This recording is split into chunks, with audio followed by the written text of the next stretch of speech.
Last ব্লগে তো আপনাদেরকে দেখালাম শিবরাত্রি উপলক্ষে সাবু মাখা। এবার দেখাচ্ছি রাতের রান্নাটা। রাতের রান্নাটা একটু বিকেল বিকেল বসিয়ে দিয়েছিলাম। আমি আজকে রাতটা ওই সাবু মাখা খেয়েই কাটিয়ে দেবো, অন্য কিছু খাবো না। এবার শিবরাত্রিতে 2 দিন পড়েছে, কালকেও রয়েছে, তো কালকেও আমি ভাত খাবো না। ভাত খেলে সে সন্ধ্যের পরে ভাত খাবো, তাই জন্য এগুলো বানিয়ে রাখছি। আজকে রাতে যা খাবে, এবার বাকি যা থাকবে কালকে সকালে আমার হয়ে যাবে। আমাদের বাড়িতে লুচি পরোটা খুব কমই হয়, খুব ওকেশনালি হয়, আর হলেও সেই পরোটা হয়, নাহলে লুচি খুব একটা হয় না।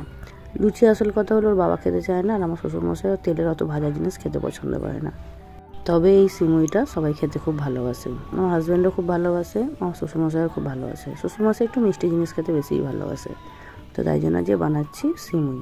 অনেকটা ঘি দিয়ে ফেলেছি, একদম চপচপে ঘি দিয়ে ভাজছি এখন সিমুইটাকে। সিমুইটা লাল লাল করে ভাজা হয়ে গেছে, তার মধ্যে দিয়েছি অনেকটা চিনি আর একদম অল্প একটু নুন, শুধুমাত্র টেস্টারের জন্য।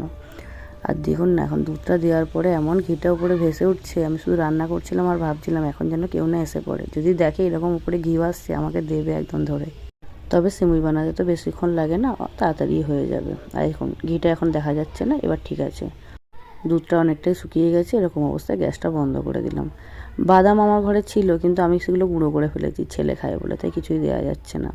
দেখুন কতটা রাবালাম, এবার কতটা আরও টেনে নিল। আমি কেন জানি না, সিমুই করলেই আমার এরকম বসে যায়।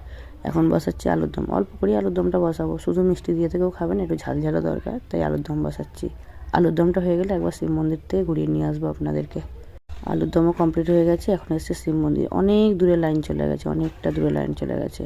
কিছুক্ষণ সময় ওখানে কাটিয়ে এসে এবার বসেছি লুচি ভাজতে। প্রথমে ভেবেছিলাম পরোটা করবো, তারপর ভাবলাম ধুর, পরোটা বেলতে অনেক ঝামেলা, তার থেকে লুচি করে ফেলি।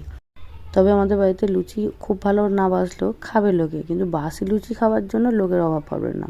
এমনকি আমিও বাসি লুচি চা দিয়ে খেতে খুব ভালোবাসি, আর ওর বাবাও। এমনকি আমার শ্বশুরমশাই বাসি লুচি খেতে ভালোবাসে। টাটকা লুচির থেকে বাসি লুচির বেশি ক্রেজ আমাদের বাড়িতে।